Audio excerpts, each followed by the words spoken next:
এখানে একটাই দাবি, আমরা হলে সাধারণ শিক্ষার্থী, আমরা হলে কোনো ধরনের রাজনীতি চাই না।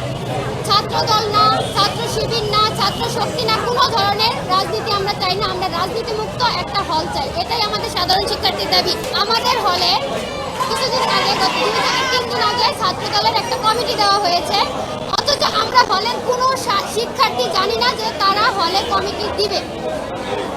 তারা একরকম গুপ্ত অবস্থায় একটা কমিটি দিল, আমরা কেউ জানতাম না, আমরা হলের কোনো সাধারণ শিক্ষার্থী জানতাম না তারা কমিটি দিবে।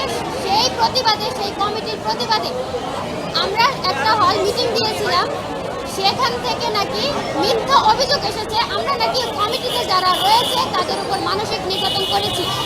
এবং সেই পরিপ্রেক্ষিতে আমাদের প্রশাসন, কলেজ প্রশাসন একটা তদন্ত কমিটি গঠন করলো, কিন্তু সেই তদন্ত কমিটি আমাদের হলে আসলো না, কোনো সাধারণ শিক্ষার্থীর সাথে কথা বললো না, বলে তারা তাদের সিদ্ধান্ত জানিয়ে দিল। কি সিদ্ধান্ত জানিয়ে দিল?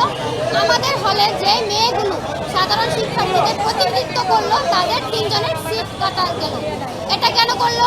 তারা তো কোনো তদন্ত কমিটিতে আমাদের হলে আসেনি, তারা তো কোনো তদন্ত করেনি, তারা আমাদের কোনো শিক্ষার্থীর সাথে কথা বলেনি। আমরা সকাল থেকে অপেক্ষা করেছি তাদের জন্য, প্রত্যেকটা শিক্ষার্থী তাদের ক্লাস বাদ দিয়ে অপেক্ষা করেছে হল থেকে, কলেজ থেকে প্রশাসনের লোক আসবে, কিন্তু কেউ আসেনি।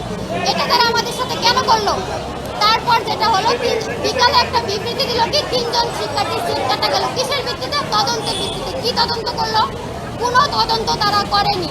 তদন্ত না করে তারা তাদের যা মন চাইলো তারা তাই করে দিল। কেন?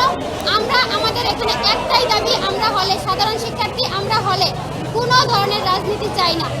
ছাত্র দল না, ছাত্র শিবির না, ছাত্র শক্তি না, কোনো ধরনের রাজনীতি আমরা চাই না। আমরা রাজনীতি মুক্ত একটা হল চাই, এটাই আমাদের সাধারণ শিক্ষার্থীর দাবি। কি তাই তো?